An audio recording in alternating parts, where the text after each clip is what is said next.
Mm.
Right.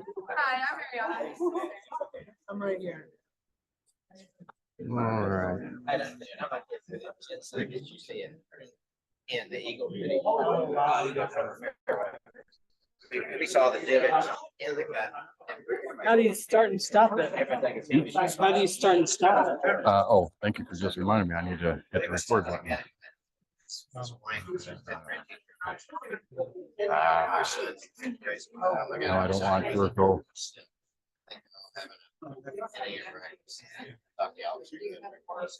Ah, come on.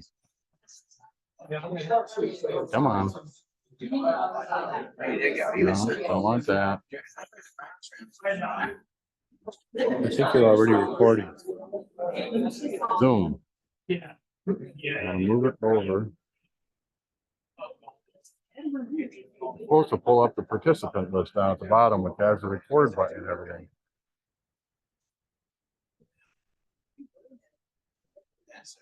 Blaine, I think you're already recording. Oh, it is already recording. Okay, Yeah, good. it's off now. Oh, no, it came back. Yeah, no, this is good. This is good. See why I don't know why it's. Don't you just hold on to his picture and it'll bring up the. Well, it should. There we go. Start video. When you end it, pause it. Make sure everybody's muted. Everybody is muted. Put that down.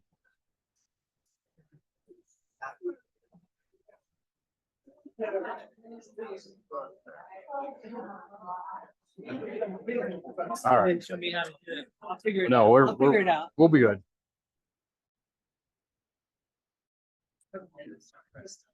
All right.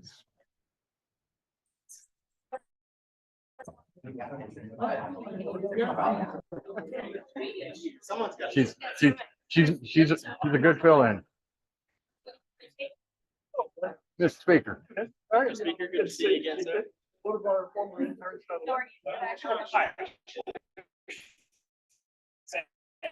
Hey, it's a great meeting.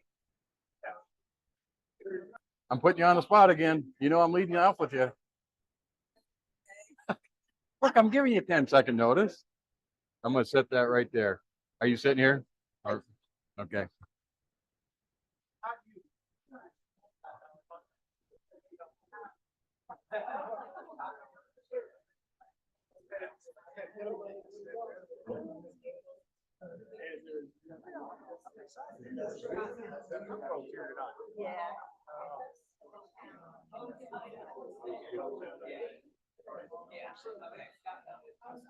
All right. We get the darn legislators to come up here, you know. I think they're running for office or something.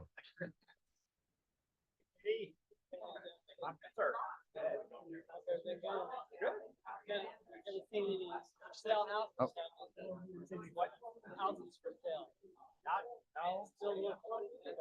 I wonder about your still available. About the one right down there.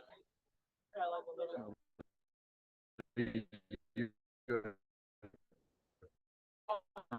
Table. I'm gonna move Mary and I back.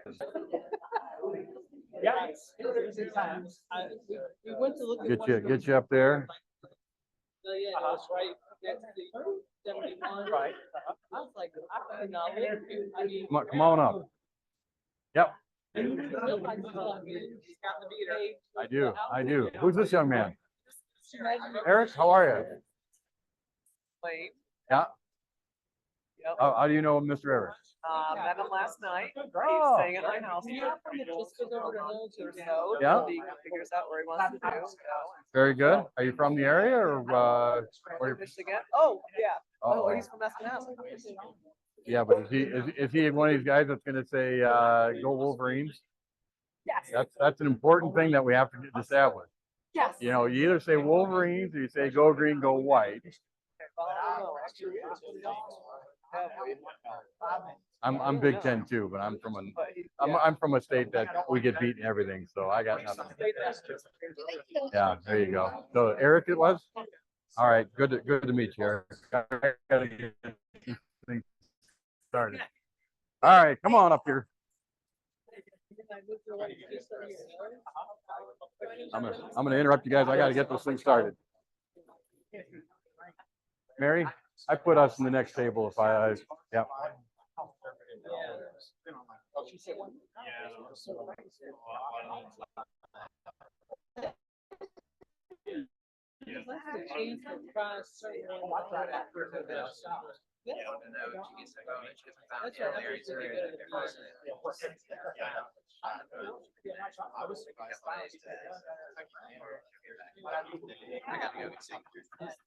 Let's go ahead and get our seats and get started here if we could.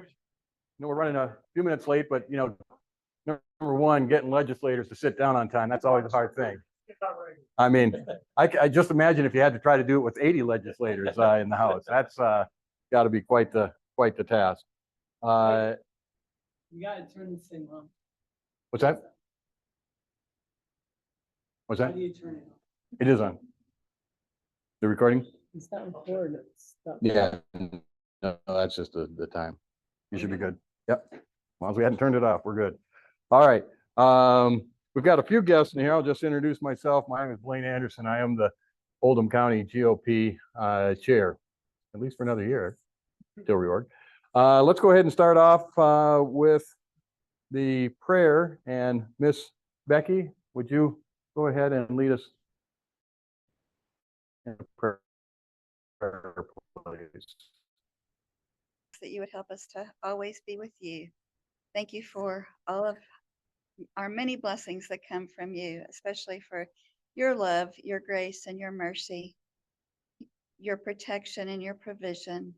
Father, thank you that you're the healer for all who need healing, for the comforter for all that need comfort, Father. And we just pray for those things for each one that needs them, and thank you for it, Father. And Father, we thank you for your wisdom and ask that you would continuously anoint us with your great wisdom, Father. And we just thank you and praise you for all these things in Jesus' name. Amen. Amen. All right, if you all stand and join me in reciting the pledge.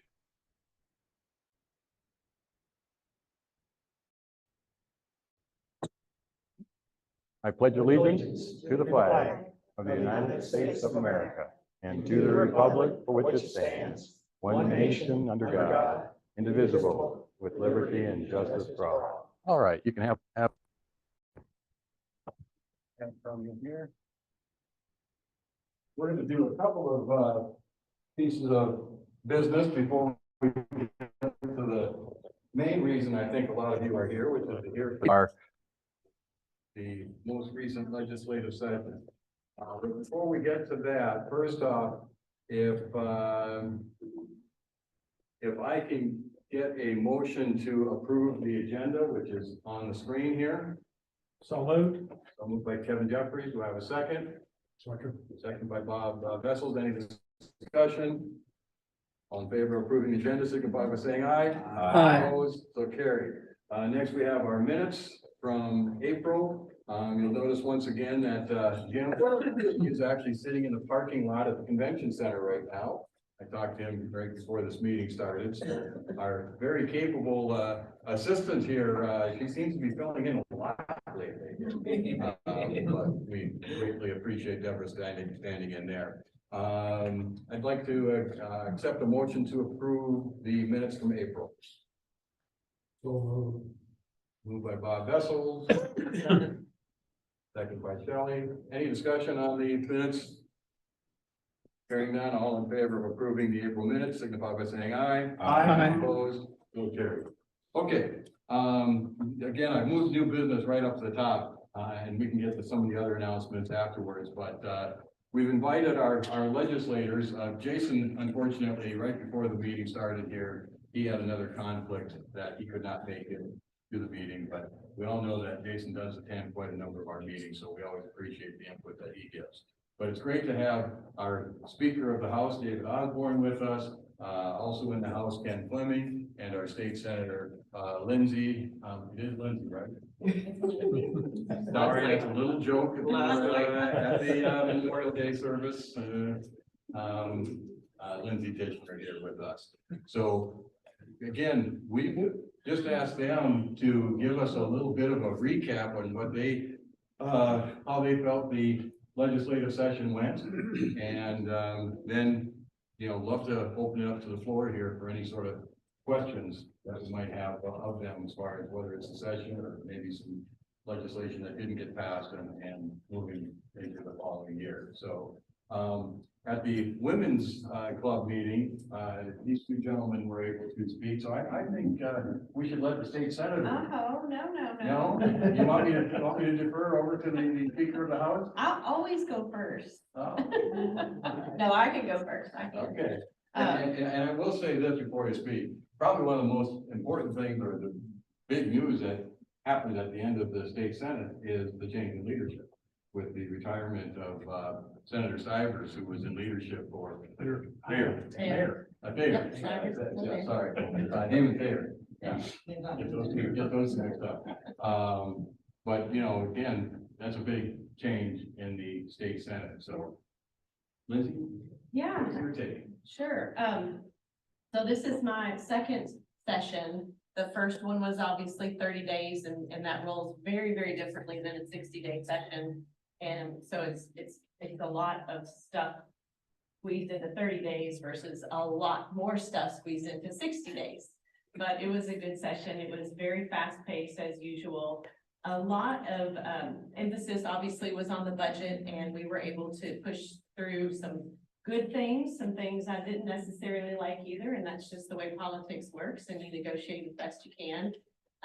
We were able to get a lot of money for Oldham County for roads, I think about 7 years.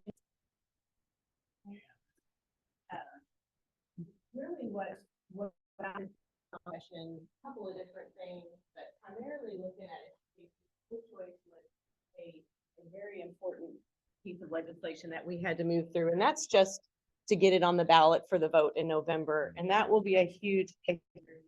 We will have obviously those who are against school choice fighting hard, and that will be your teachers unions, Kentucky Educators Association, and the like, and we'll be fighting that all up until November.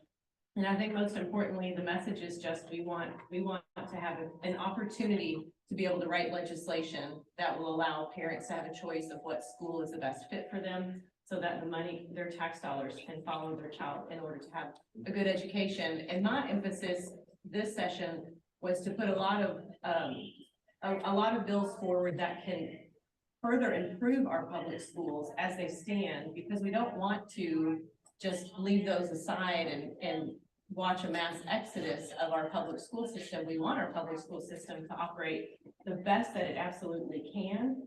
And one of the things that we pushed hard for in the budget was a significant increase in SEEK, and we were able to see many districts across the state increase teacher raises, which was great. We needed to do that. We needed to bump up our transportation, and I know Blaine got a raise too, being a bus driver, so that's good. But across the board, we want to make sure that being a public school teacher and working for the public school system and educating our students is a really priority and a place that people want to go. But on the same hand, it doesn't fit every student. There's a compulsory model of our public education, and it doesn't fit every student. And some students do fall behind, some get lost and get just shuffled through and get a diploma, and that's not beneficial to them in the long run, nor is it to anybody else in society. So we want to make sure every student has an opportunity to get the education that they want. So I did focus a lot on education bills. My favorite bill that I passed was the cursive bill, so that kids can hopefully graduate and at least be able to sign their names, so we don't look as backwards as the rest of the world might see us if we can't even write and be literate in our own language. So I'm hopeful that our public schools and the commissioner will really implement some strong standards that will be adopted, because it doesn't just help with writing, it actually helps students learn how to read. It helps with their cognitive development overall. It helps with memory. It's really a great foundation to just being a better educated child. So that was my favorite bill that I passed. I will go ahead and talk about the failures in the Senate. So these two don't. Yeah. One quick follow-up question. Yeah. When you talk about the constitutional amendment, we know the teachers union, they're going to be pouring a lot of money. Yeah. If we wanted to donate to a cause that supported choice, Which organization is out there that's going to kind of be representing that? Yeah, there's actually, I'll get to that in a little bit more detail as we go through, but, there are actually 3 organizations right now that are kind of working in, concert with each other, though not necessarily playing along the same sandbox. So actually, Robert Stivers and I had a meeting with them, last week, to kind of try to force a little bit more congenial relationship. So I'm going to defer that answer for probably another week, but I will get that information to you quickly, because hopefully there's going to be an umbrella organization that is formed that will accept all of the, and also have some national entities with it. Excellent. Thank you. Sorry. Yeah, it really is a national movement, and you're seeing states that don't have school choice.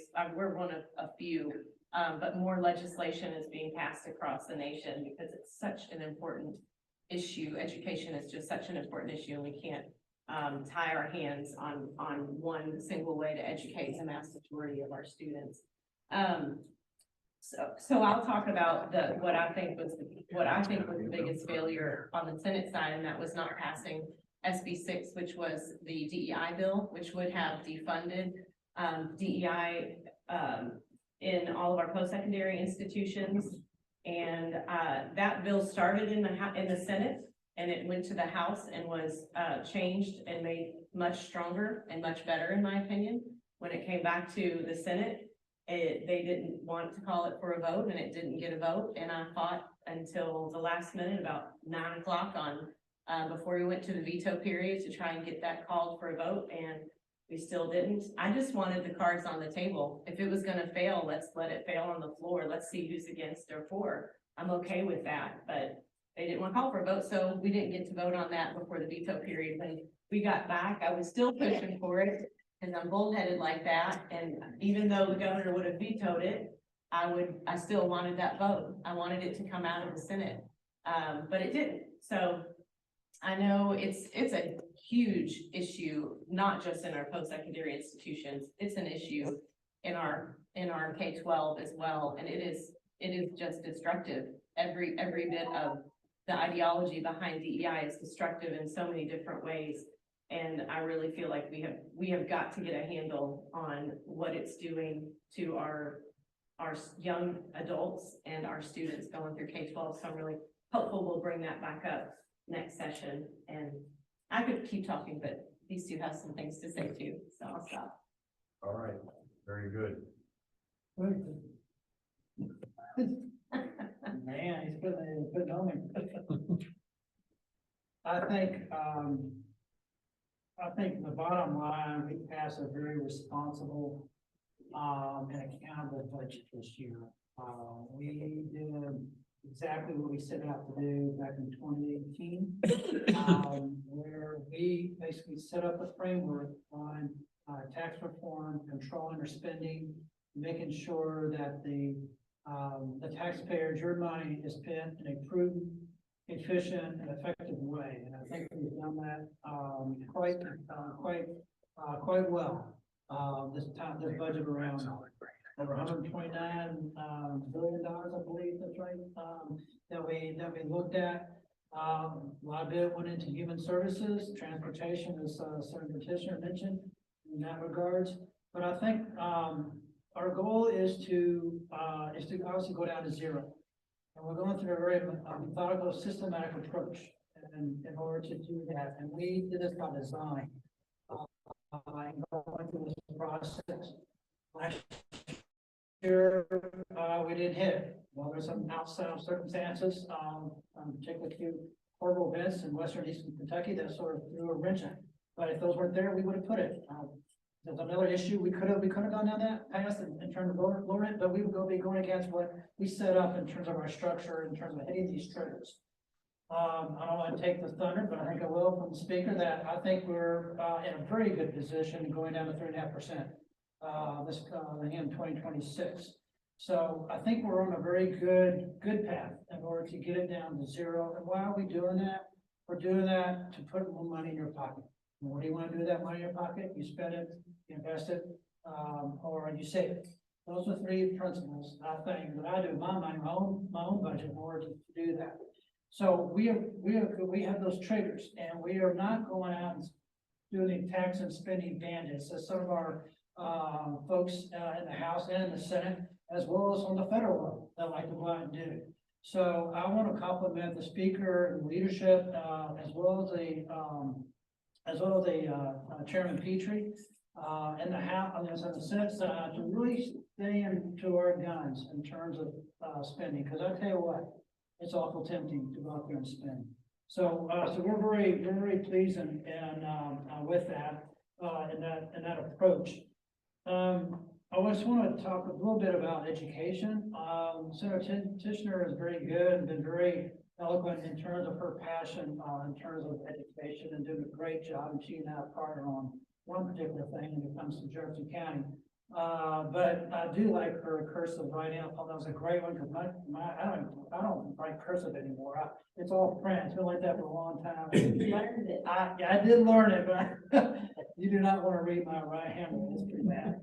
But in terms of transportation, we're 100% in terms of funding transportation over the next 2 years.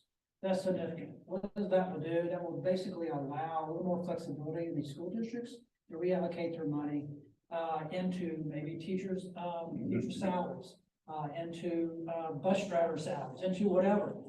Doing that, that's important. In fact, the superintendent of county said, he sent us a note that he really appreciated that type of funding, and allowed an increase in SEEK, but allowed him to increase teachers' salaries. And as we all know, the teachers and those individuals are the employee of the school district and not the state. But we do have a vested interest in order to making sure that education is held at a premium for them, for our kids. The other thing I want to mention is House Bill 5. You might know a little about that, Kentucky, Safe Kentucky Act. Basically, it really takes a hard look at criminals, particularly when it comes to repeat felonies that have gotten off sort of scot-free. We're putting a stop on that. When it comes to these bailing organizations, we put a stop to that. We're also codified carjackings. That wasn't in the statute. So now we're looking at carjacking. Now, there might not be a whole lot of carjackings, if any, in Portland County, but it's significant in Jefferson County and Fayette County and other areas. We also put things near and dear to some folks with the Luxembourg family. We basically put a hard stance on individuals that commit something that flee the police. So we took a really hard look at that. Representative Nemus was very involved, as well as his leader who handled this was Representative Bauman in southwest part of the county. So those are basically the couple of things I want to mention in general, but I also want to make one more point. And that is, I've always been a pretty big advocate on workforce, and we've looked at it in a couple of ways. One, we passed House Bill 200 a few years ago. Now we funded $10 million to help get scholarships to individuals who want to pursue a healthcare career. The other part of that is aviation. We put in some, we haven't put money in yet, but we set the framework to fund that in order to get 650 businesses, as well as over $20 billion of investment in the Commonwealth. And aviation is a very strong industry and profession that really doesn't, people really don't know a lot about it, but it's a very, very strong industry. And then I run a mental health center, and mental health is very, very important. And Maya has been really open up in terms of helping out, getting more access to mental health. Some of those things manifest itself into House Bill 56, which comes licensed social workers and a psychologist in there. Also, we put psychiatric care in the omnibus bill, which is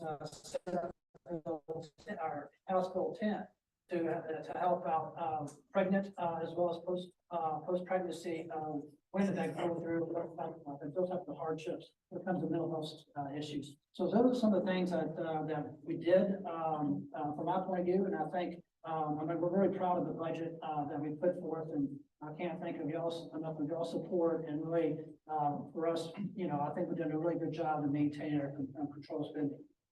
Thank you. Excellent. Thank you.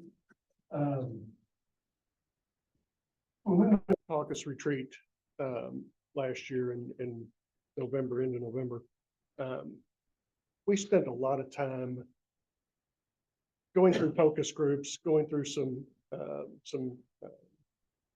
expert-led group conversations about what we wanted to do as a caucus. Talking about lots of different issues, broad range of issues. As you can imagine, we've got 80 members. There's 80 different opinions about what we need to accomplish. But what we did as part of that was we distilled it down into trying to focus on key categories and kind of left it that if you didn't fit and that everybody agreed on, if you couldn't find something that fit in those three categories, then we weren't going to waste exhaustive amounts of energy during session when we couldn't even find a reasonable agreement in our caucus on broad topics of conversation. The three things that we distilled down to was writing a conservative budget, making Kentucky safer, and educating our kids. Based on those things, I think it was a phenomenally successful session. For the fourth consecutive budget in a row, obviously consecutive, for the fourth consecutive budget, we spent less money than we've taken in. And that had not happened in 30 previous years prior to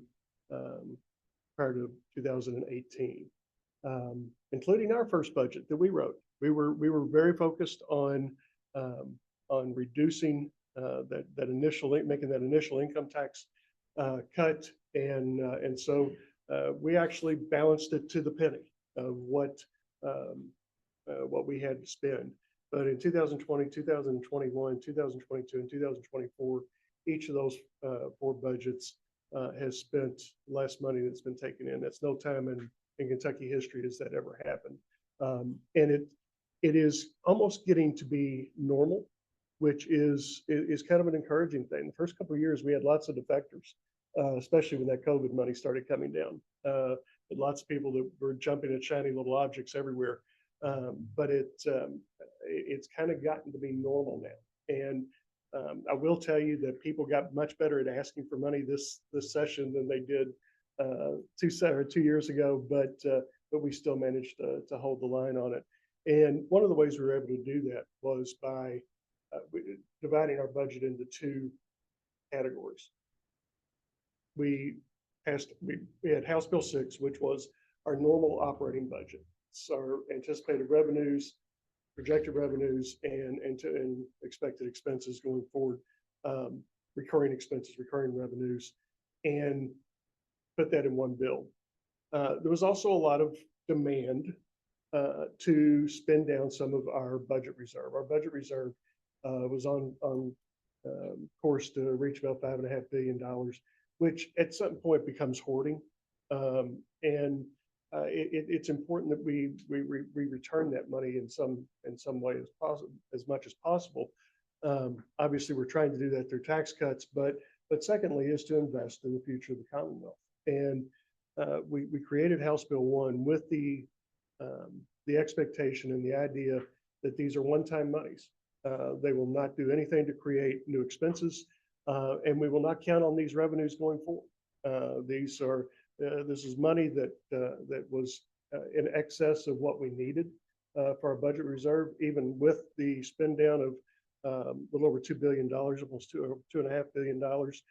We will still have one of the 5 largest budget reserves in the country as a percentage of our budget, which is extremely healthy and in a place we need to be. And we also kept on course to continue our income tax cuts. We are almost, as Ken said, almost assuredly going to hit the trigger June 30th, which will take us to 3.5% because of our pretty tight budgeting in 26, fiscal year 26. We will probably hit the one that will take us to 3. It gets to be much more tough sledding after that, not because of revenues necessarily, but because of expense. Over the next 10 years, our pension costs have been going along like this at a pretty sizable increase each year. In 2026, those pensions costs go exponentially higher. And the reason they do that is because the actuaries are rebalancing life expectancy. And so that means that people will draw their pensions for longer periods of time, meaning our actuarially required contributions are going to go up astronomically. The second thing that is going to increase astronomically that we really have little control over is Medicaid. The Medicaid expenses are skyrocketing, and we passed several things to limit the amount that the governor can expand Medicaid programs on this over the next 2 years, but just natural growth of Medicaid and healthcare expenses in general is going to be a huge consequence. So beyond the 3%, it's going to get beyond the next 2 triggers. It's going to get much more difficult to hit those triggers, though we will do everything obviously we can to make sure on the spending side that we do everything possible to keep those expenses down.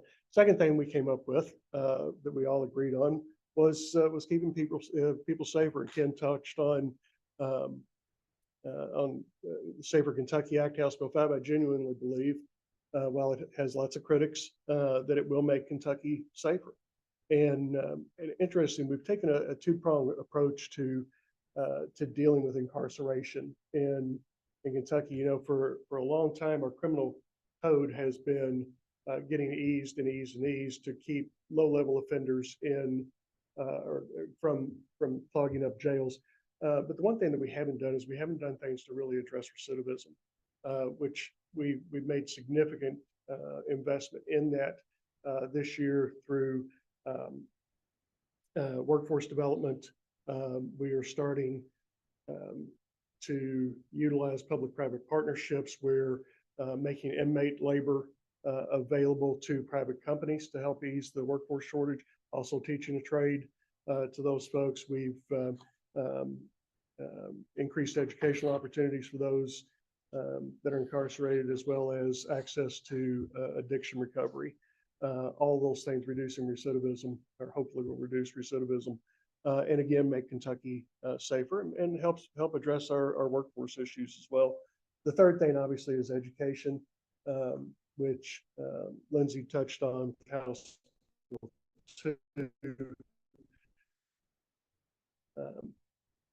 will likely the best Senate race in Kentucky history by the time everything is said and done. There will be tens and tens of millions of dollars spent on this, hopefully on both sides. I think we're off to a good start on laying the groundwork on the pro side, but there will be obviously there will be a lot of money spent to defeat it, and a lot of misinformation that is spread out there. As Lindsey alluded to, this is not about hurting public schools, but it will be really targeted at that. I think that the proof of that is in our actions. You know, every year since we took the majority, we have passed some type of school choice bill, and continue to be struck down in court for the most part.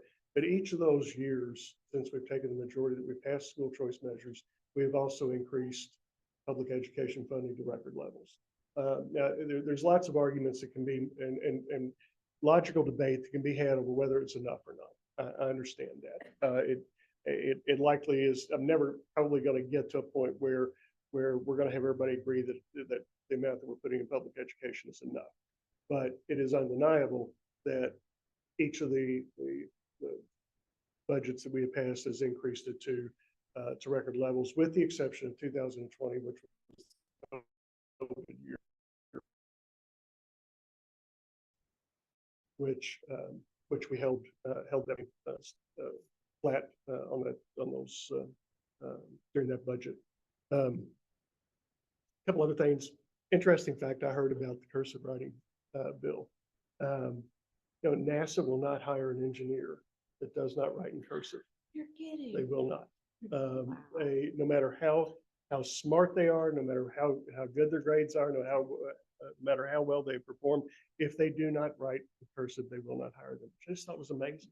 But it's something about the hand-eye coordination that it creates. DEI bill, obviously, it was a disappointment. I'm sorry I did everything. I know you did, and a lot of people did, and we tried everything we could to get that to a conference committee to iron out the differences, but just couldn't get the Senate to go along. I will say one of the now that I've said that, I will say a really good thing about the Senate. One of the reasons that we have been able to do such a good job on budgeting, in my opinion, is that we are unified with the Senate on our overall objective of budgeting. That is to spend less, to tax less, and to get as much money back in the hands of Kentuckians as possible. So we never had that debate. We will certainly argue over individual line items and things of that nature, but there's rarely a chink in the armor of our being unified on passing good budgets.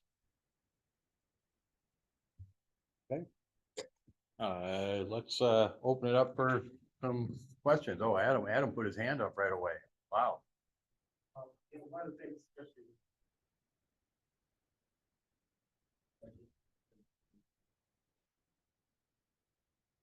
one of the bills passed, or might have been resolution, was regarding nuclear energy, trying to share.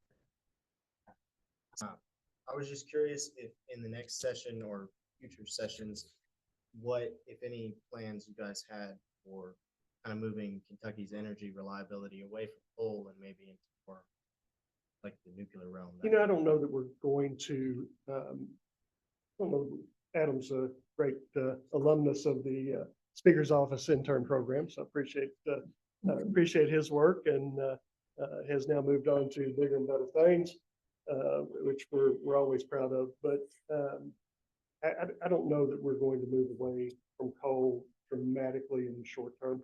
I just don't believe that the technology is there yet. That said, the progress that is being made in nuclear power generation is staggering. Some of these small package plants that literally are the size of this building that have the ability to create significant amounts of energy are on the cusp of being a reality. And I think once that happens, I think you'll see a more rapid acceleration. We laid the groundwork to get ready to start constructing those types of facilities in Kentucky once the technology is finalized and complete. But it's still a little ways in the future. Kevin? Just a couple things. Just want to thank you all for your work in getting that annexation bill passed. As a member of fiscal court, we were concerned about, the annexation and how that's moving forward. We have a good relationship with the mayors in the cities and stuff here in Oldham County, but I think that, with some opportunities that'll be coming down the pike, I think it's important to make sure that the counties were respected in that process. And thank you all for getting that across the finish line. Also, as chairing the road committee here in Oldham County, thank you all for getting us about 70 million plus on road funds. We've got a lot of needs in the county on roads, and especially 393, the underpass, and Allen Lane and LaGrange, and there's just a lot of projects that we need to move forward on. And I think that's going to be a good, at least a good start to get some of those major projects done. So thank you all for all your work on that. So. Good. Hello, everyone. My name's Patrick Gerbo. It might be the first time that you see me, but hopefully it won't be the last. I'm a sophomore or a rising junior now at North Oldham High School. And I have a question about the voucher campaigning. Now, in Eastern Kentucky, the Protect Our Schools Kentucky Anti-Voucher Coalition started its campaign. And since then, they've already planned, I think, about 12 statewide what do you think the best response? You're a young man.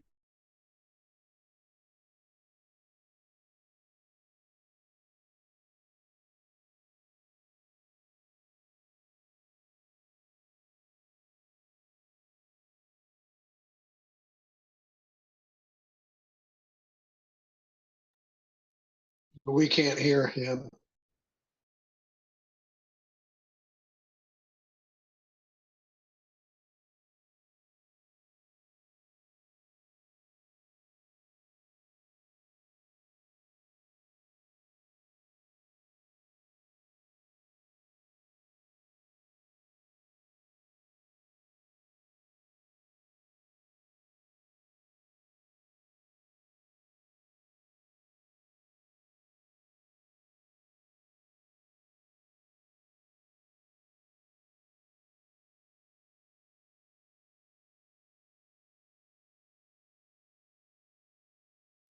Policy on the ballot. That will be up to the legislature, should it pass. So any of the supposed things that are happening are not going to happen until we have the ability to debate them in public forum. And the other thing is to continue to point to the fact that that we're continuing to fund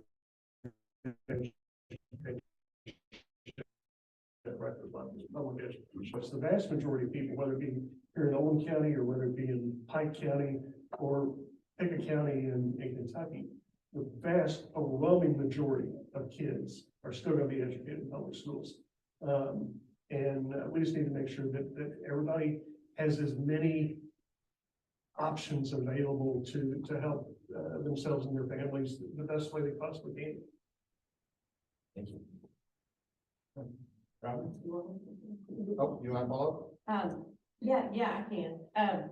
So the voucher thing, I just love that they use, they want to use that word, and he's right. It has negative, for some reason, it has negative connotations with it.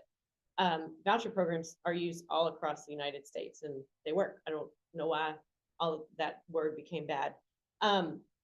Like Representative Osborne said, this is just to get it on the ballot. This is just to give us an opportunity to debate. And the other school choice types of legislation we've passed that our Supreme Court has struck down, they weren't vouchers. One in particular was so that businesses could get a tax incentive, a tax break to donate for scholarships. It was a great bill. I think it was Representative Tipton.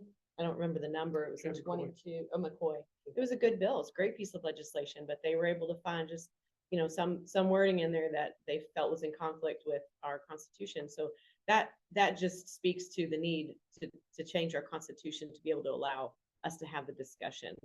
I don't know how the school choice advocates will market this and advocate for this. The way that I talk about it is it's just simply parents should have a choice of what's best for their child. It's not that complicated. And if a student is in a failing system, they need an opportunity to succeed. So I don't know how they'll, market and advertise their position as a whole, but if we do collectively get on the same page, we'll have a lot more success, I believe. But it does, school choice is popular across the United States. It makes no sense that we aren't already there. Hopefully we'll be there. I think when somebody doesn't have a very good, strong argument, or a lot of strong data, they start basically swiping at anything. And and we will label something as such in order to divert or to change the dialogue into something that's actually what's actually happening. So I think it's, to be honest with you, I think it's a little bit misrepresentation of what they're attempting to do, because as Lindsey David said, we're not there. We're not there at all. We just need to go through and look at this. I think I was really concerned, and really something bothered me, the Kentucky Center for Economic Policy. I don't know if you know that, but obviously it's a very left-leaning policy. And I've had discussions with them about tax policy, which is another chapter to discuss. But in any event, they tweeted out today that this is the essence of undermining democracy. And I went, oh my word. And as Lindsey just said a few minutes ago, this is the ultimate choice for parents to how they want to educate their child. That's what we hear. I mean, they're actually taking that away. So it's really counterintuitive that what they're coming up with. And I think they're just throwing darts. And I think it's going to come back to messaging. And make sure get our words out there and make sure people understand what this is. That's just like, that's really disconcerting. When they start throwing that stuff out there, then to me, that they're running scared and they don't know exactly what the issue is. Thank you. I would also just point out too, that when you look at the other, school choice, and this is just for conversation, but the other school choice bills that we have passed, have been very, very incremental and have been very narrowly passed. It's not like there's an overwhelming consensus to go in and make wholesale changes. There's not. There's a lot of different opinions about what any school choice legislation should look like, but it's going to be a process. It will absolutely be a process that'll be thoroughly and contentiously debated. Okay. Thank you. Robin, you got a question? House Bill 509. That was the open record still. I myself have had a situation, this was back in 2016, when I did file with the Attorney General and he gave opinions that I didn't think was correct. And I had to take it to circuit court where I did prevail.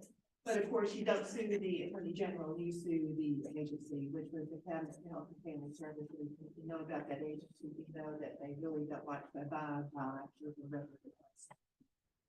All right, and so if Amy Benson-Haver says this is a bad bill, I'm going to believe what Amy Benson-Haver said. And I know, for instance, like your predecessor, I mean, there were text messages going between him and a young woman, which basically, you know, contributed to his resigning his position. So I just wanted to let you all know that, you know, there are lots of people looking out for this to make sure that we do, you know, maintain open records and that the transparency of government is still there. And also I want to talk about Medicaid. I'm a Medicaid worker.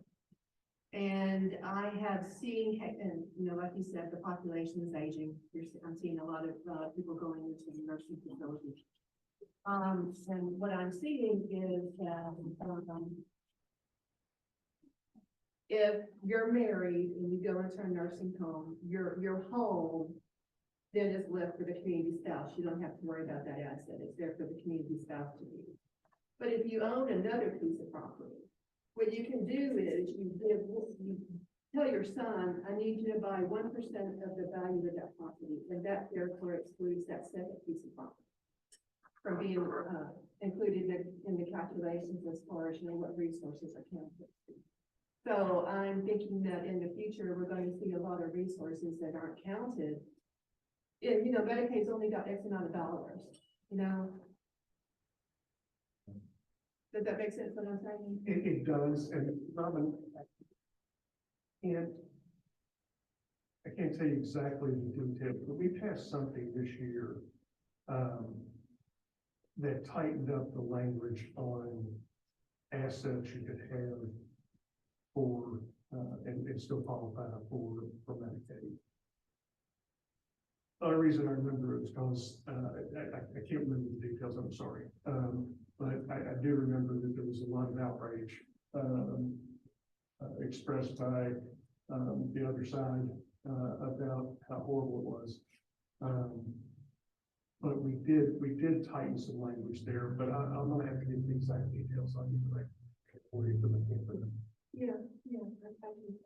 And if that did happen, of course, it wouldn't be effective until what, July 1st, right? Right. Yeah. And also at the state of Missouri, because, thank you for the brief. But I also want to point out though, that the raise you gave yourselves was according to the CPI, with the maximum up to 5% per year. No, we didn't give ourselves anything. We never paid. Oh, I thought that I had read that the raise. Several years ago, like 4 years, 6 years ago. Well, it could be distinction, I guess, but I thought I didn't see that it was then, or the reason that that's what we don't have passed. I could be wrong. The legislature and LRC employees didn't get anything different than every other state. Okay, all right, thank you. Do you want to touch on, it's a hot topic, I know, in this community, the Freedom of Information Act. Do you want to touch on that at all? Sure, and I think that, John learned a valuable lesson on that bill. But there was also a lot of misinformation on that. Legislative records are already protected. And so it really had nothing to do with us trying to get away with something. Our communications with our constituents and our communications are already protected. What this came from was in HFS. There were a lot of open records requests for personal devices that had, as you know, perhaps domestic violence victims information in there. That has always been viewed as being protected under practice. It's always been protected. And the decision that was made in the Fish and Wildlife case, or the Fish and Wildlife decision, threw shade over whether or not that information actually is. I think that there was an overall effort to just make sure that those communications are protected. But clearly, when John drafted the bill, it got a lot broader than that. He did rein it in significantly, and solved most objections to the bill. But by that time, it had gotten so much negative press, it just wasn't going to pass. Other question, Barry? Oh, I got a feeling there's going to be a school question. Well, yes. First off, I want to thank y'all for what you've done for education. It really helped us with our teachers.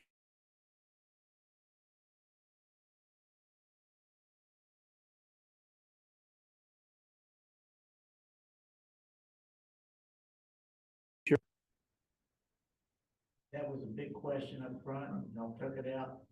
Y'all may have a good shot at it.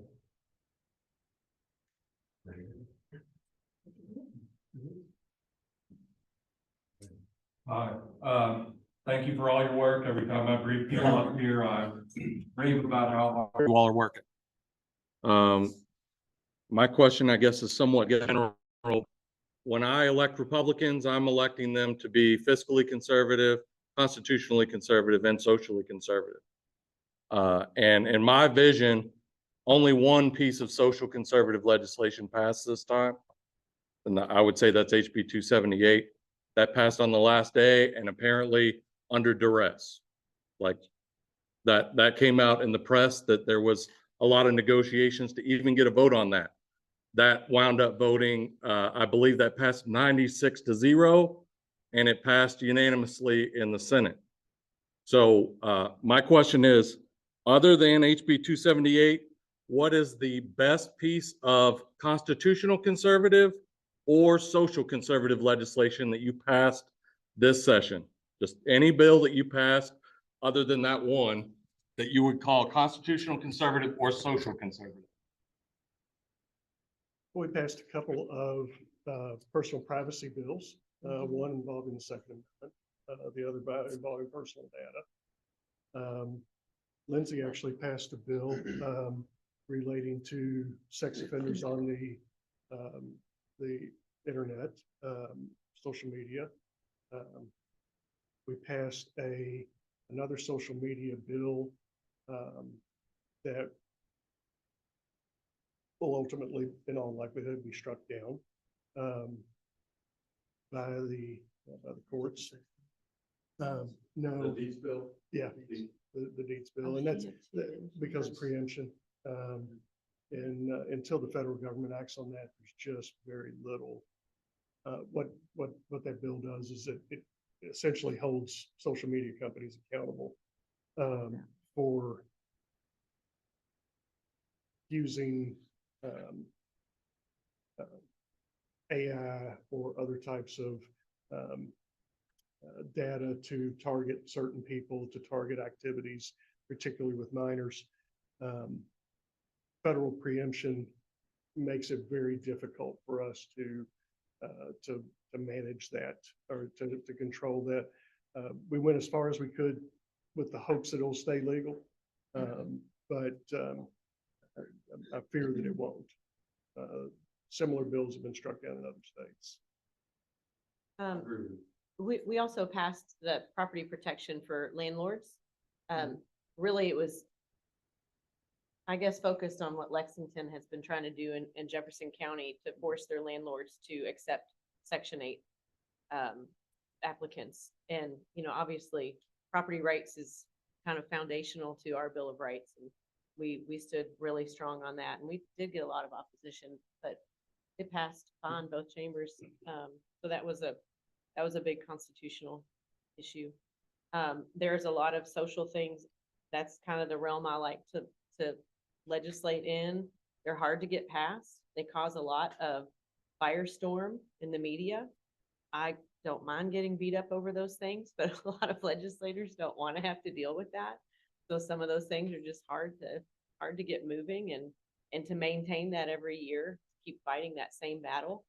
I feel like regarded as if you pull back on legislation because of quote unquote firestorms, don't you regard that as a heckler's veto? Yeah. If your constituents want legislation, I'm not singling you out. No, I understand. Yeah. Yeah, No, I agree. I see that as I'm electing you to take those hits. I don't mind to take those hits. And I think we've taken some pretty big moves forward in the 2 years that I was here. Last year was a big year with SB 150 was a huge fight. And we even tweaked that a little bit and made some clarifications to that this year.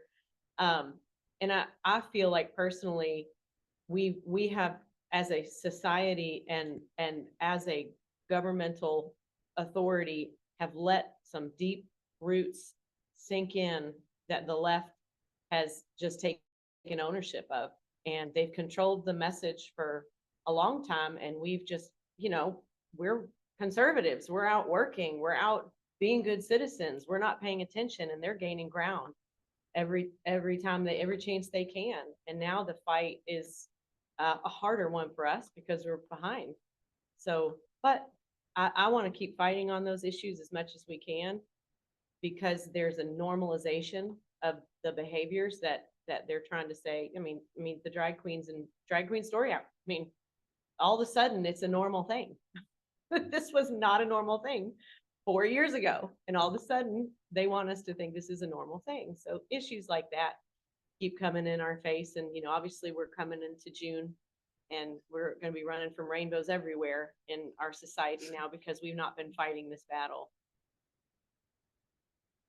Let's take one more question here. I don't want to keep Too long tonight. We have a few other things to cover, but Christian, you got a question? Oh, so, you talked about during this session, schools were one of your, main focuses. Are you confident in, the ability of schools to handle, the increase in population that, Kentucky is facing? Or are there any, things you're concerned about going into the next session? Are you talking about illegal immigration? Oh, no, I'm just talking about, people moving to Kentucky and Oldham County. I wish we'd be overrun with that problem. Yeah. I think we will have a problem with the immigration issues, and I know Jefferson County, there was just an article, I think this week, about, the number of students in different languages that they're having to deal with. 20%. A 20% increase in people who don't speak English as a first language or at all. It's a big issue. You know, one of the bigger issues that we battle in more broadly in Kentucky is loss of population in certain areas. And it's really difficult for a lot of districts to manage. Particularly in eastern Kentucky where there's been a really large population exodus.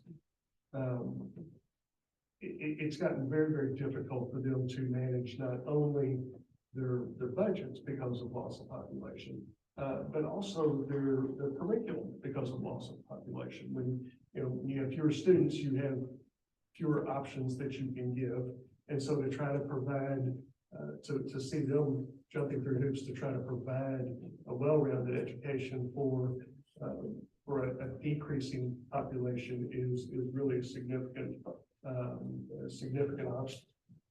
Clearly here in Oldham County, we've dealt with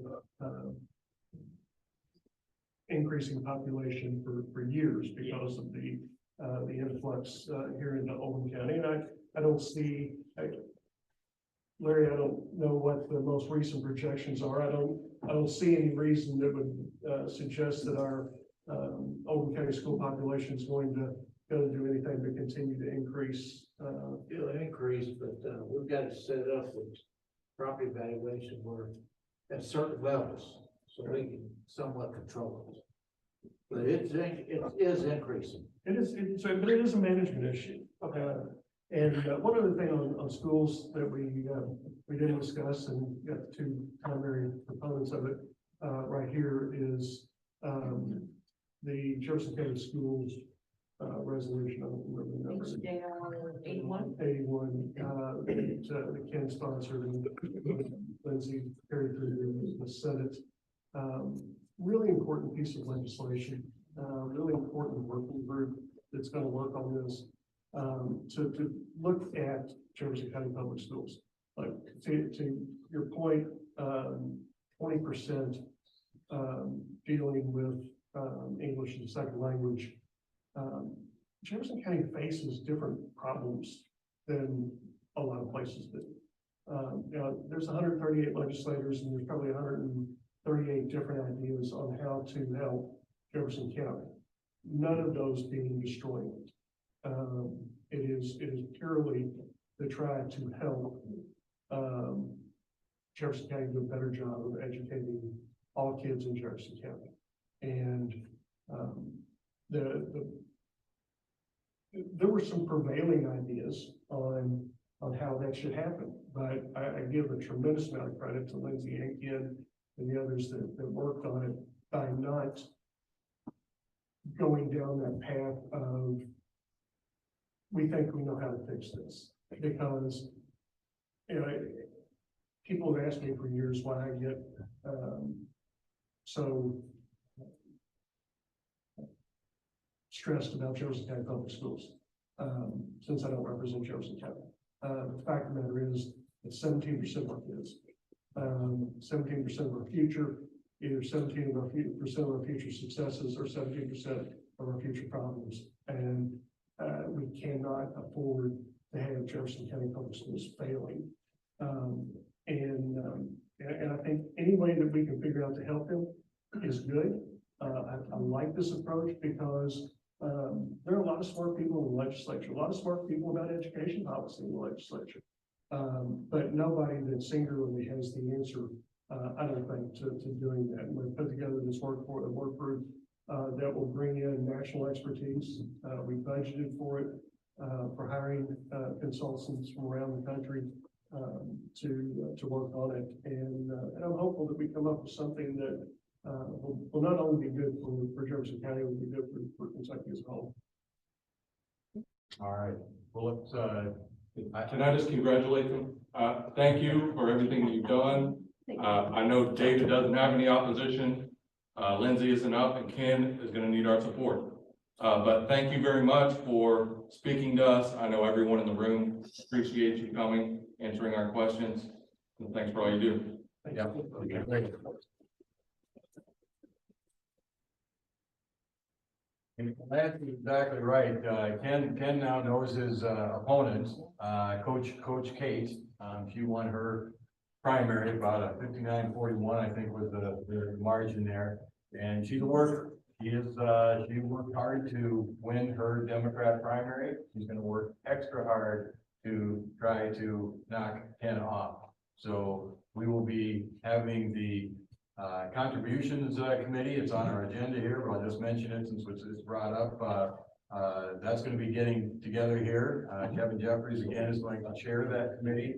What we have said is that the folks that work the Lincoln Day dinner is going to be the members of that committee. They were the folks that helped to raise the roughly 18,000, I think, that we've got in our budget right now, or in our coffers right now. So I'm sure they will be looking to assist. Not only Ken, but Jason Nemus also has a fall opponent. So again, we'll be looking forward to it. And again, those committees, they are at the special committees are at the, as they say in the RPK rules, at the pleasure of the chair. But really, ultimately, after they meet, they'll be coming back to all of you as voting members to give an up or down decision as to how we want to allocate those funds. And that could also be, you know, the question as to the school choice amendment and how we could potentially support that financially and, you know, get that word out. So again, thank you very much for being here today. It was very helpful.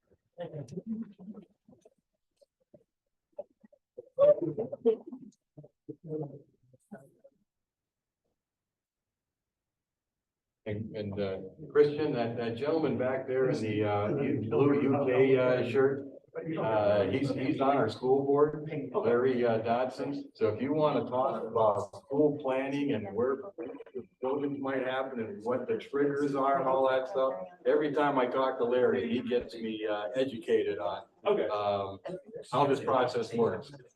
And it's obviously we've got a lot of population coming here in the going on right now and in the future as well.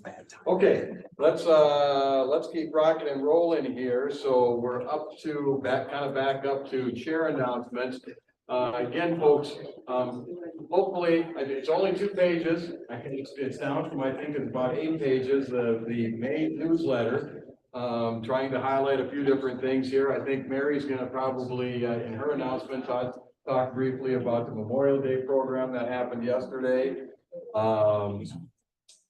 Also, this past month, we had the Republican State Convention, and on the back page, you see our delegates that were seated, many of them here in this room that went down for the election of our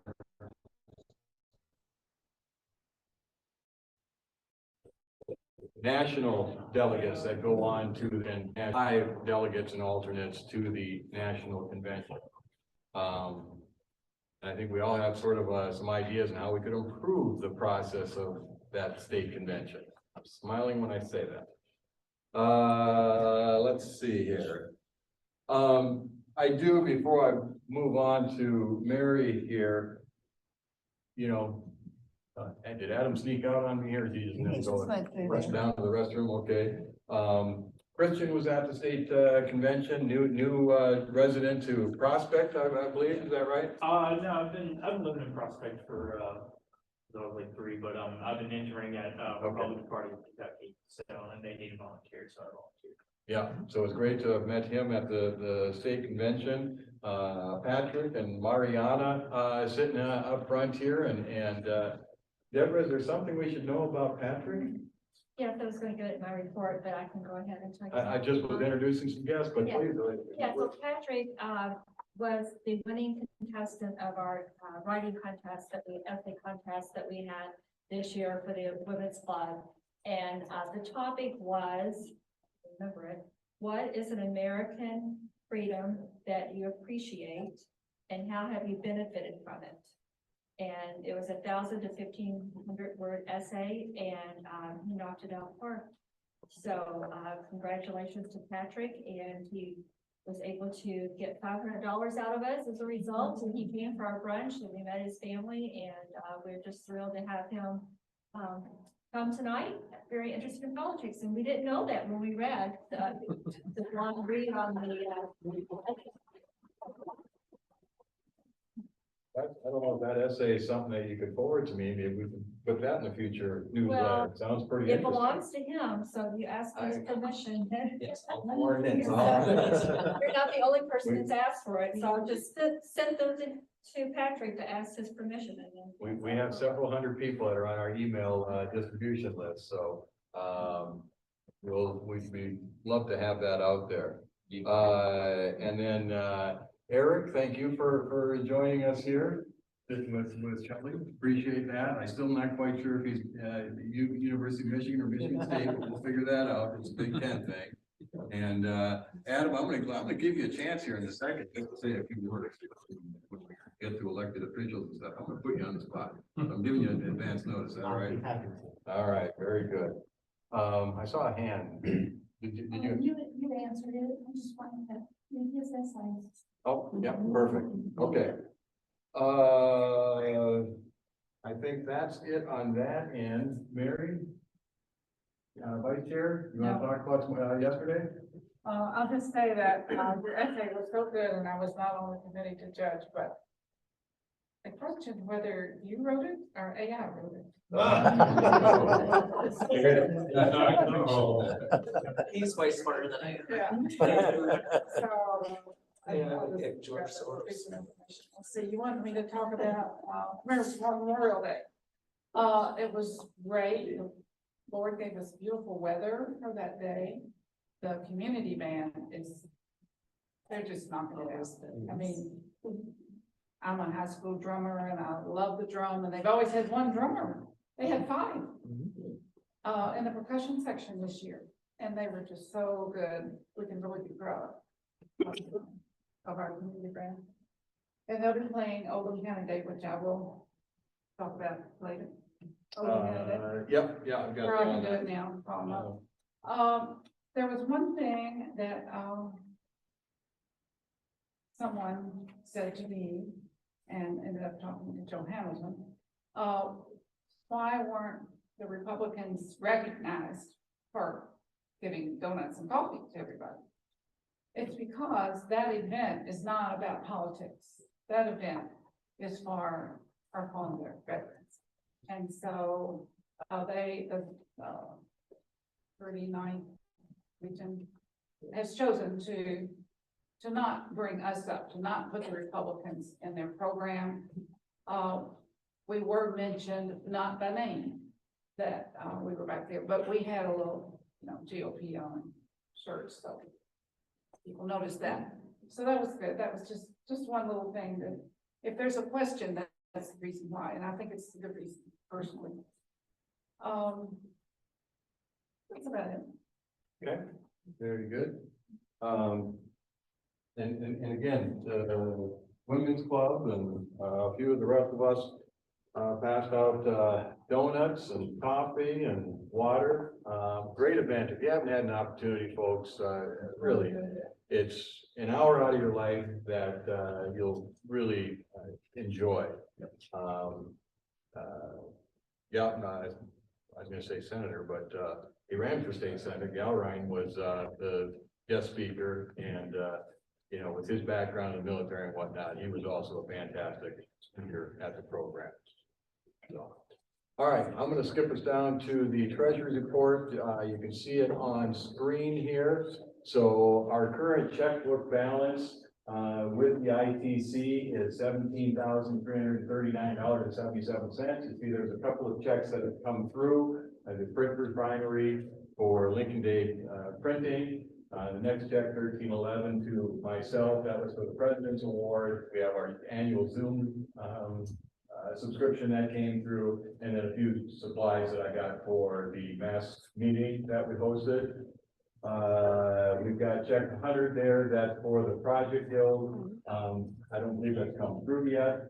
The state convention and the regional convention, you see my note down below here, that in our previous month, moving that up here so y'all can see it.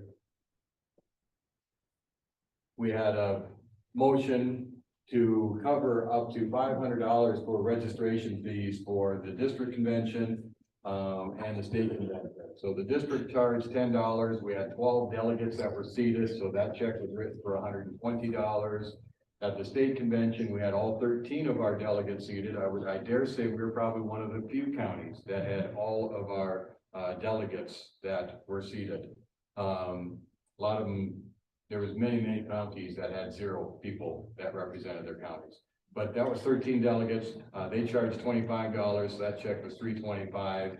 And so the total that was spent was $435. So we came under that $500 that we had budgeted for the registration expenses for the delegates to the convention. So those will be coming out of our checking account. With that, I would look for a motion to accept the treasurer's report. I motion to accept the treasurer's report. Shelley moves. Second. And I'll give it to JD. How's that sound? JD seconds. Is there any discussion on the treasurer's report? Hearing none, all in favor of accepting the treasurer's report, signify by saying aye. Aye. Opposed? So carried. All right, we're gonna skip on down to other committees. We've got a few things I mentioned earlier on number 3, the special committee on candidate and other contribution recommendations. So Kevin will be reaching out to those folks that were on the Lincoln Day dinner to get that committee together here. And again, they'll come back to us. So what they decide is not the end all be all. We as voting members will make the ultimate decision as to whether we accept that recommendation or not. And then I was just talking to Mary, you know, it's like, holy cow, Oldham County Day is right around the corner here too. So we're gonna need help again, folks. We got the parade float that we need some assistance with, and then the Oldham County Day booth. And so we typically will say, hey, can we get some assistance in, especially at the booth, staffing it for a couple hours. I will say this, we're only gonna have 2 booths this year, not 3. We'll have I know the Women's Club is going to have a booth, and then the GOP will have a booth. We're not gonna have a separate one for the young adults, if you will. And I think part of that's just been, it's been a staffing issue. I think with 2 booths, we still will be well represented during Oldham County Day. John, you had a question? Yeah, this has to, item number 3 of the special committee on candidates and such. They're going to come back with recommendations on how much financial resources should go to different individuals and such. Yep. It would seem like a great opportunity if there are other ways that we can help candidates out besides just money. I mean, maybe there are things or situations where we can, I'm just going to show up in mass or do something. I mean, because if you just throw money at it, I mean, that's good. Don't get me wrong, that's good. But there may be other things that we might be able to do for these candidates to help them out also, especially if they're races. Becky Dawn was instrumental in putting together, organizing a group of people to go door to door for Ken Fleming and write postcards for him. There are many other ways we can help him. So Ken is concerned about his race, so he'll be pulling us together to help him out. He says he really wants Oldham to just blow her out of the race. I'm sure that Becky will be involved with that again. There's always lots of door knocking to do. Well, there are a lot of ways to, I mean, a lot of ways to influence people, but it's on the personal level. So Absolutely. Whatever. Yeah. Absolutely. And I just in a conversation that I had with Kevin here the last couple of days here, you know, like you say, it's not just about writing a check and that's it. You know, think about we were talking about this constitutional amendment. You know, do we want to, kind of similar to what we did for the judges, in 22, you know, we created, I think, 9 signs, or no, it was 5 2 years ago. Now we've got 9 voting locations. But, you know, making some signs up for each of the voting locations that say, you know, please vote yes for, you know, school choice. And, you know, whether it's something that we purchase locally, or if there's an organization that'll have some signs that we can have out there. That could be another thing that we want to look at from an allocation of funds. So there's different things that we definitely want to look at. So your point is very well taken, John. Okay. Let me get back down here. All right, and on the dates here, June 12th, speaking of, Jason Nemus is having a fundraiser, and that is in the newsletter. So if you want details on that, our next meeting, June 25th, that's our 4th Tuesday of the month. Oh, Project Guild. The Project Guild lunch is July 16th. That's always the Tuesday before the Oldham County Day. And I think everybody in the room knows Liska. Go ahead, Mary. The luncheon, we generally have at least 3 tables that are reserved for Republicans. And I think I have 9 reservations so far. Tables are for 8. I have tickets. They're $15 a piece. And I'll have to tell you that we're paying Red Pepper $15 to serve the meal, or actually bring the meal. The Project Guild members are gonna have to serve it. What I'm gonna do is just pass this envelope around, and I'd like you to, if you want to go ahead and take your ticket. And if you, especially if you put the $15 worth of cash in here, write your name that you put cash in. And if you want to wait and get it later, you can get them online, but you have to pay a little extra. So Yep. the reason we can do this is because our community really sponsor for our own candidates. And we want to keep the price down. For example, our brews are $100. Every other event is, we're not trying to make money, we're just trying to great old. I know.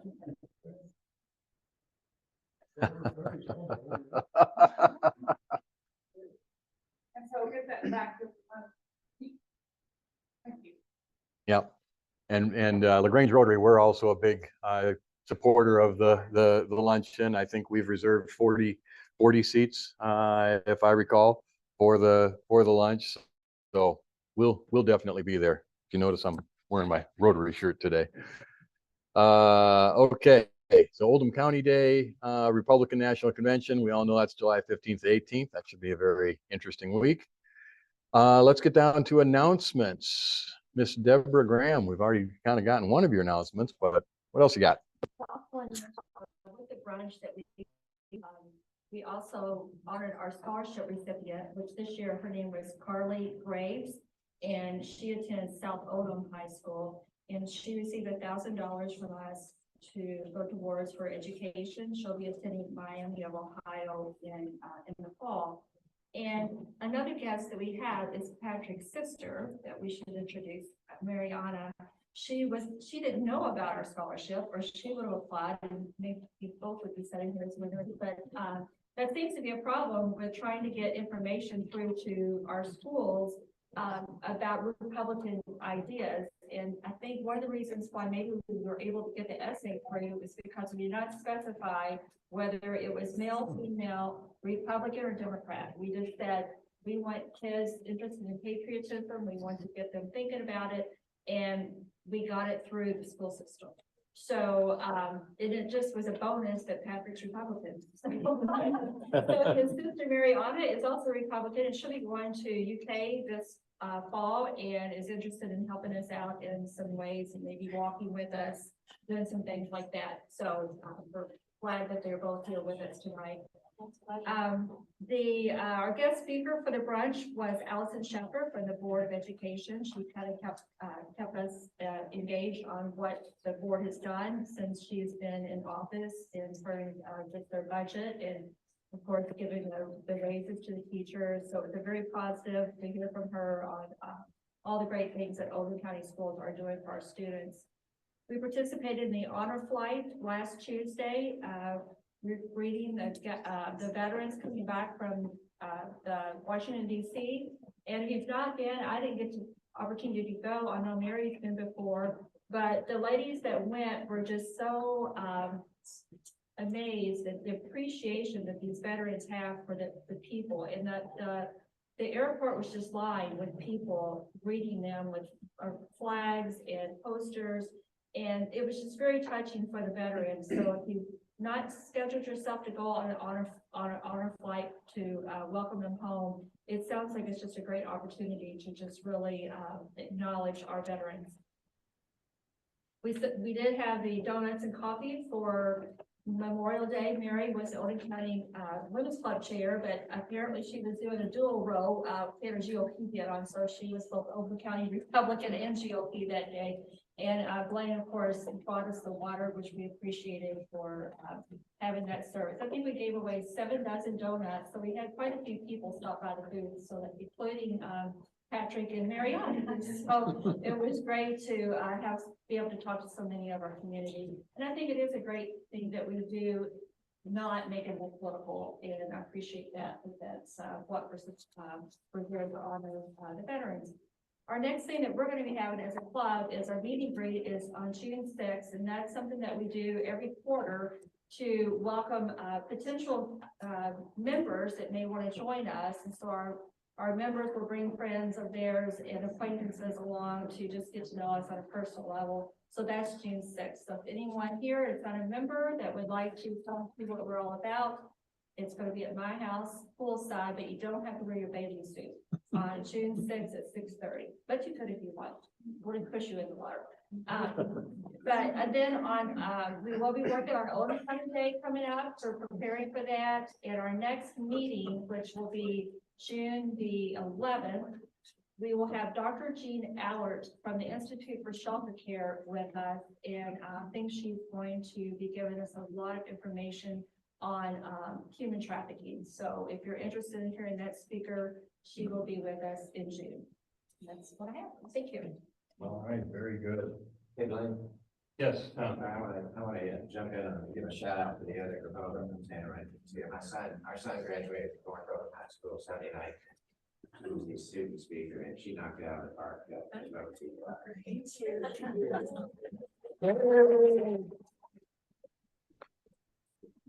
And I'll just mention real quickly, I was at the DC airport several years back when some of the veterans were heading through the airport to get to their gate to fly home, you know, after having spent the day in DC.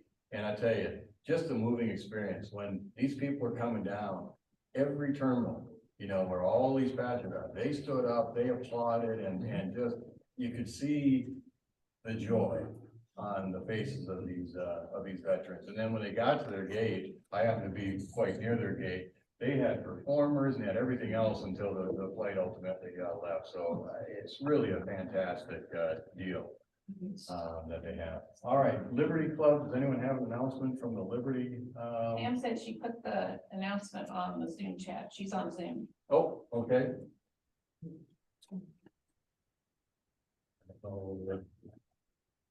The chat here.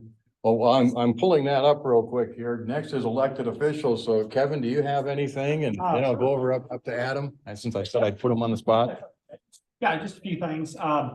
The pharmacy distribution center that's being built behind the Baptist Health Hospital in LaGrange is going to be open starting June 5th.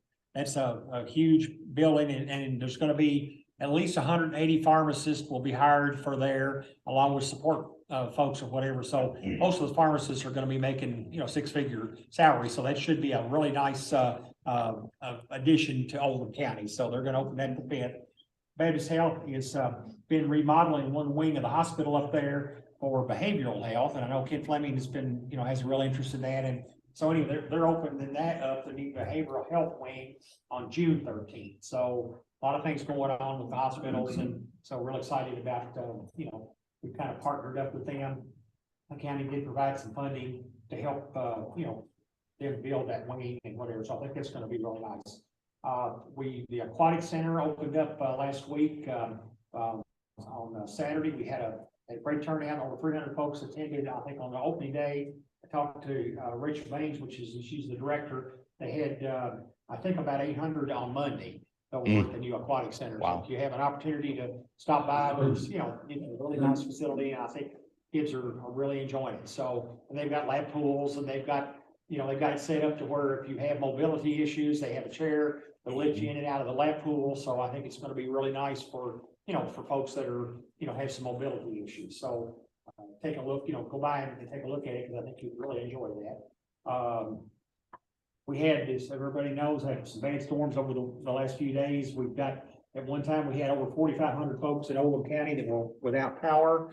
I think as of today, LG&E is saying, and KU is saying that 585 are still without power. Most were in the Buckner and Goshen over in the north side of the county. So they're, those folks have been working really hard 24/7 trying to get folks, back online. So hopefully that's gonna, I think tomorrow they were saying that by the 29th, they were hoping to have everybody back online in Oldham County. That's what they said today.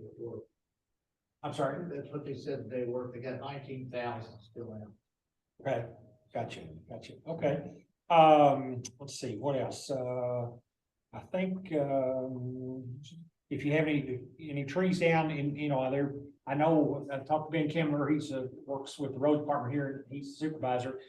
They've had a whole lot of trees down over, especially on the north side of the county. And so they spent the last 2 days trying to get all those trees picked up. So if there's some trees that are still down, if they're down, power lines are down with them, don't touch them, but just call dispatch and then we'll get somebody over there to get them, get them off the road. So I think, one other thing, animal control building, if you go through Buckner, you'll see that building is coming right along. We hope to have that open by mid-August.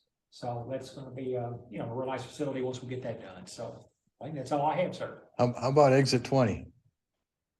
Well, I have told folks multiple times that they said, oh, it's going to be open next week.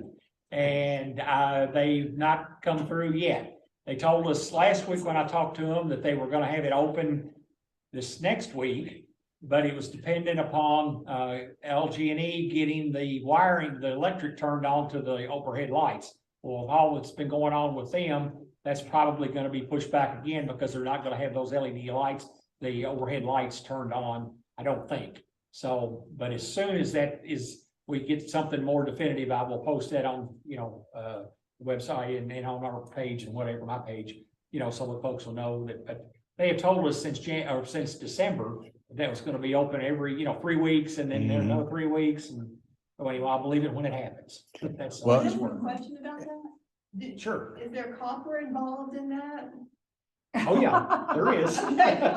There is. Well, folks do steal the copper. I know. Yeah, no, absolutely. And but they had to run it. I don't know. They had some issues with getting the standards, the lights to begin with. They were in short supply, so that took 2 or 3 months to get the lights in. And they got them installed, and then they said, well, we don't have them wired yet, so LG&E has to do the wiring.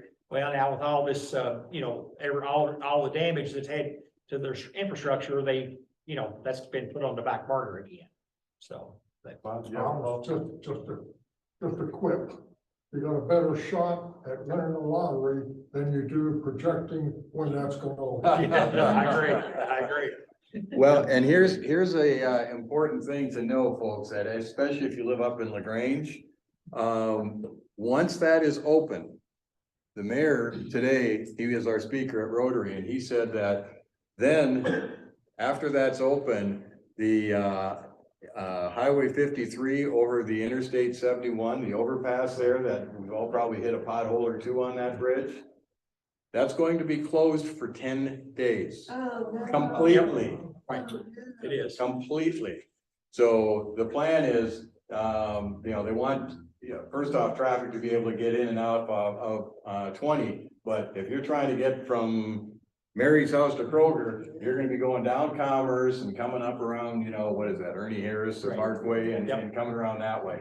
But they said it's either give us 10 days, close it completely, we'll get it done in 10, or we can do 1 lanes and we'll drag that out for several weeks. Right.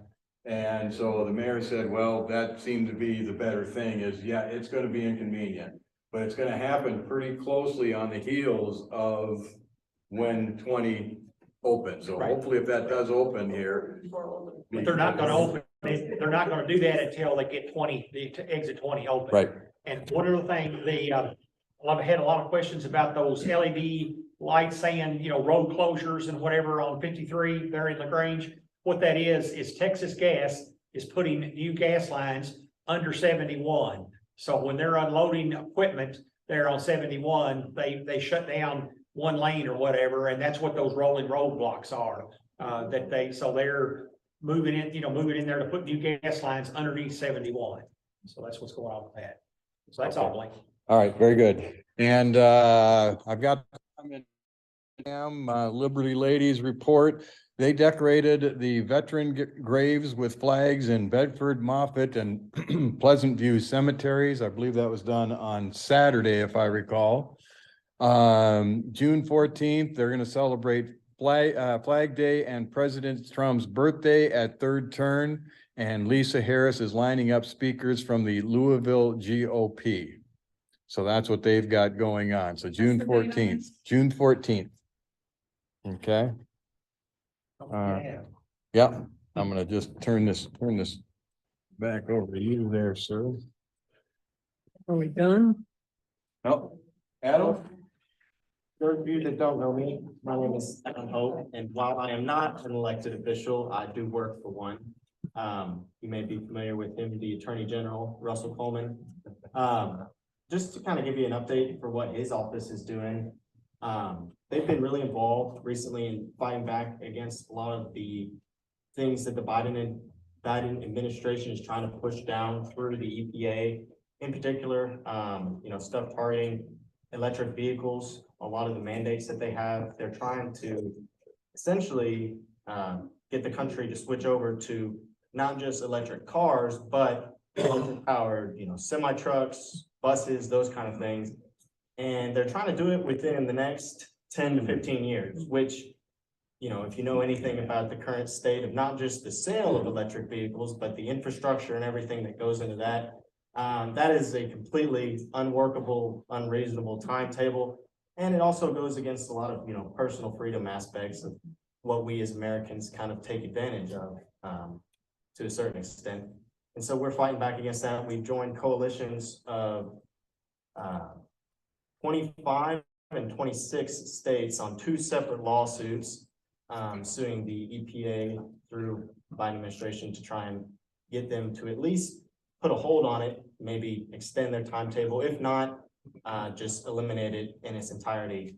Also, one really good update that's happened this week, the Supreme Court has finally moved the lawsuits challenging SB 150 into conference. So they should be taking that up and moving into oral arguments, that kind of thing, sometime within the next couple of months.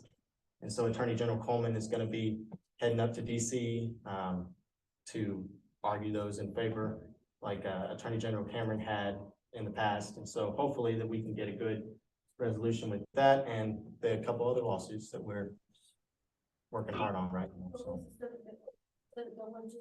Yes. What was that about? That was the Brain surgery and yeah. Sex ed restrictions in public schools, no pronouns, all that stuff. I was trying to figure out the nicest way to describe that bill. No perverts. Essentially, so that was what that one was. So finally getting some progress made in that area. So cool. That's what I got. All right. Thank you, sir. I'll grab that. I think last but certainly not least, I'm back here with Larry. Larry, if you don't know, Larry Dodson from the school board, who by chance is up for re-election this year. And once again, thank you from on behalf of all the teachers and bus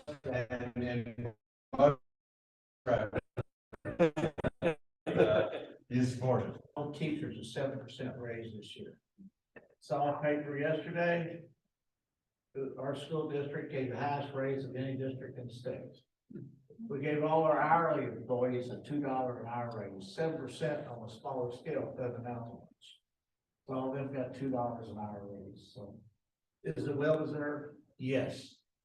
And we can thank Lindsey and Dave, not Kim, for all that, because of what they did for transportation really helped us out. Secondly, we graduated all our kids on Sunday. Now, I know Sunday's not a good time, but the reason we had to go with Sunday is we get play second fiddle to Jefferson County. They got dibs on every venue, and that's the only day we can get. But in about 2 to 3 years, we'll have our own venue here in Oldham County. We're getting ready to build a sports arena over at Oldham County High School, that we can have our own graduations. We can bring the regional tournaments in here, and it's needed anyway, but we're gonna make it big enough where we don't have to fight Jefferson County. We don't have to pay for Freedom Hall. We're still in the process of working on the new art center, new LaGrange Elementary, and then sports center. So got a couple of grants. Larry, can I ask you on that though, isn't Buckner Alternative moving over to the art center? Yeah, Buckner Alternative during the building of the sports center, they will be moving to the art center. The current art center right now. We got a lot of projects going on, but it's well needed. And then project graduation. We had a Sunday night. You would think with all the storms we had, the parents would keep their kids in. That place was packed. It was packed. And it was a lot of fun. The kids really had a great time.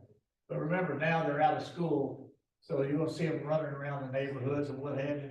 Watch for them, because during the day, they're not gonna be in a school. So that's all I have. I just want, yes. What about the demolition of Liberty? It's coming. We had to get all the asbestos out of it. But the demolition, because it's costing us to keep it open, well, it's not kept open, to keep it closed. People breaking in it. Where is the new LaGrange going to be located? I've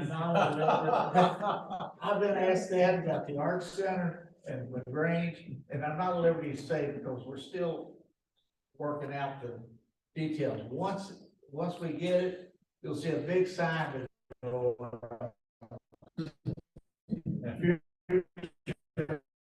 LaGrange Elementary. Something we are looking at, and I think it's gonna come true, is keeping it in LaGrange. That's where it needs to stay. Yeah. So we're looking real close, keeping it in LaGrange where it deserves to be. Well, the reserve got a lot of land. Yeah, but the problem with the reserve is the kids can't walk to school, and they like walking to that school. So we've got it's a fine line we gotta play, but we want to do it right. That's why it's taking a little longer. So we don't exactly have just a surplus of bus drivers to get them. Yeah. And y'all need to thank him because he's one of our better bus drivers. All right. Let's draw. Your battery's running out. I just wanted to say. This isn't For for, all of the Oldham County, GOP, I want to thank you for sending representatives to both the district and the state convention. There are 20 counties in District 4. At our district convention, 9 of those had no representatives. So, it's only once every 4 years. Thank you for sacrificing 2 Saturdays of your time, but it is really important, and it just shows Oldham County is more professionally run than most of these counties. So thank you for that. All right, with with that, before I accept the motion. Well, just a second. I'll second it too. I first and a second. So we always end the meeting, I always have a little door prize. And once again, I keep getting these 200 years in gold coins or this highly coveted limited edition hat. So, all right, what's the number?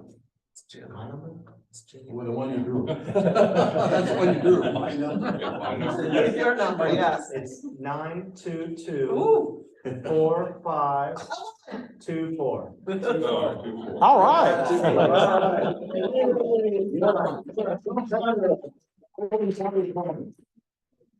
Okay.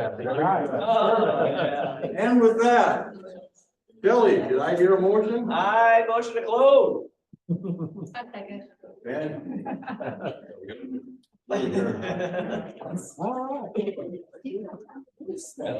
All right. That's it? I just want, Dr. Peck.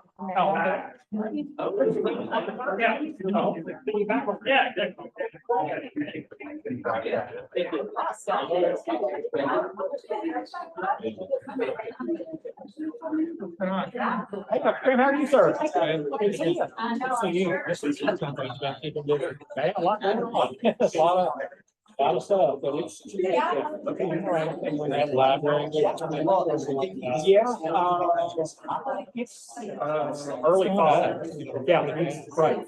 You know, they still got a lot of dirt work to do, and parking lots and stuff like that, but I think the building itself, I'm gonna try to go, they have a board meeting once a month, and I usually try to go, a couple times or whatever, so. I'll know a little bit more, but it's, I think sometime in September maybe, I think they probably want to get into school. They do, they do, so. It's great. Nice place, and a lot of excitement over there about that. A lot of projects, we can just get them all finished up. Courthouse, and 26 now, it's completed, so. I'm gonna try to go by there and count the number of windows in that building. I don't know how many they got, but it's a bunch, I don't know if you do. Are you saying been there any flying? Yes. Well, on Thursday, just for right. Right. A couple weeks ago, but they didn't hold on. I'm sorry. No, I thought that. I keep going. Well, I can have it. I'm not sure.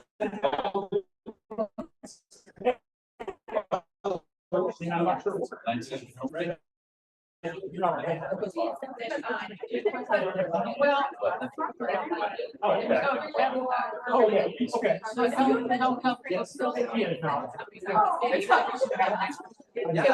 Okay, I'll just. That'll work.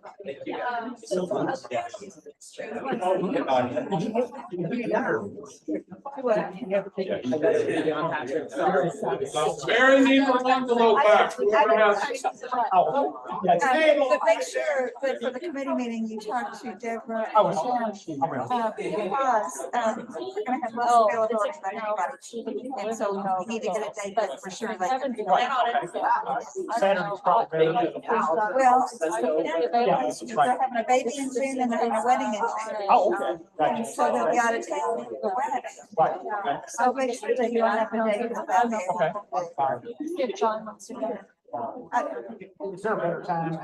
I will, but you, as far as this meeting, really has on Saturday or. We're back until the 17th, and our baby's the 24th. So we have, I guess, before they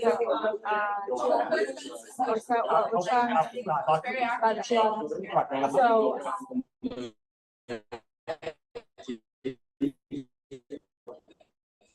I mean, I think I can have it, so. Get back on 17th. Saturday, what, Saturday. Okay. Saturday morning. Thanks a lot. I'm not sure. Do you want me to- tickets? I just said, I know you know to put it in there, but I know you had your name in cash. Oh, yeah, yeah. I gave it to her at the women's club meeting. Well, I asked Jackie and John. Okay, yeah, they don't sell out. Well, I read. Very familiar with somebody who was right around. The thing is- Thank you for being delegate. I mean, they're kind of tedious, but it's one of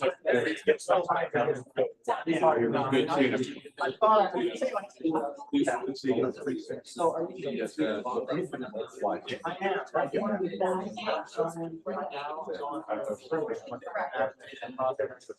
So I'm wondering if I'm, you know, it's an answer.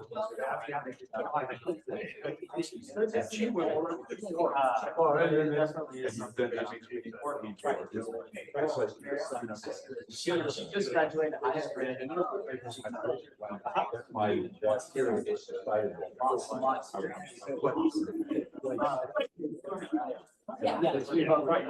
Yeah, I graduated.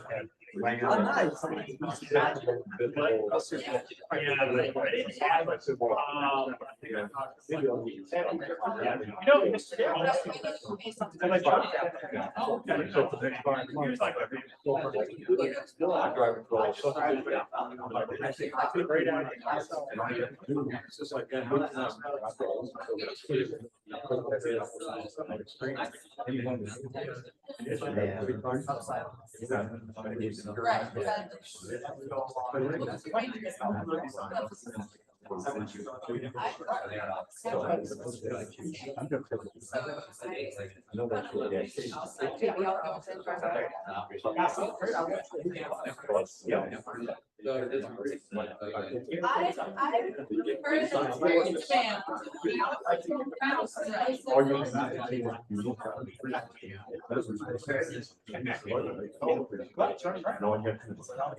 I'm sure you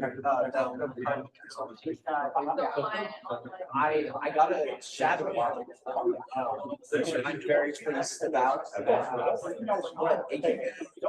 There's like a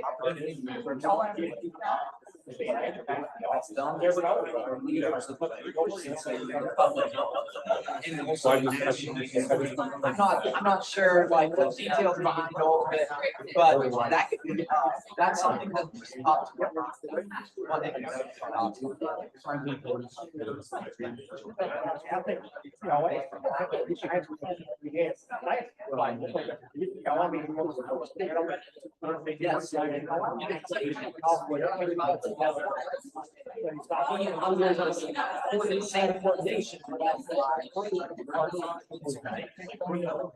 and therefore have coordinated.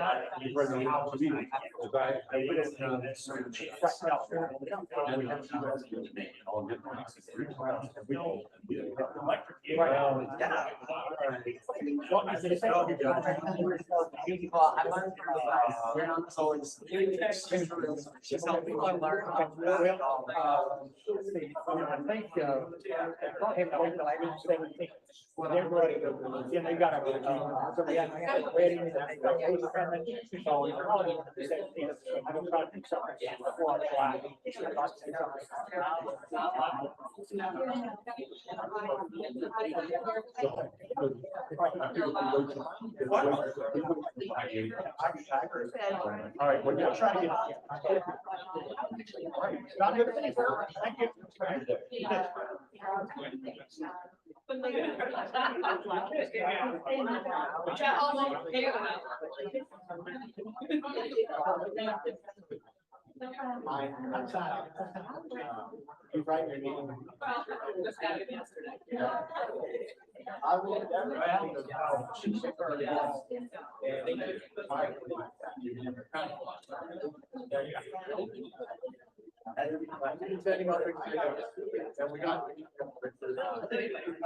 You don't want to say. Yeah.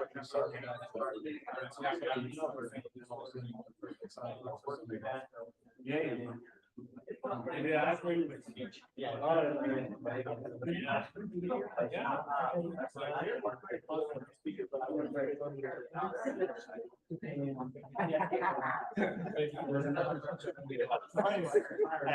That's all.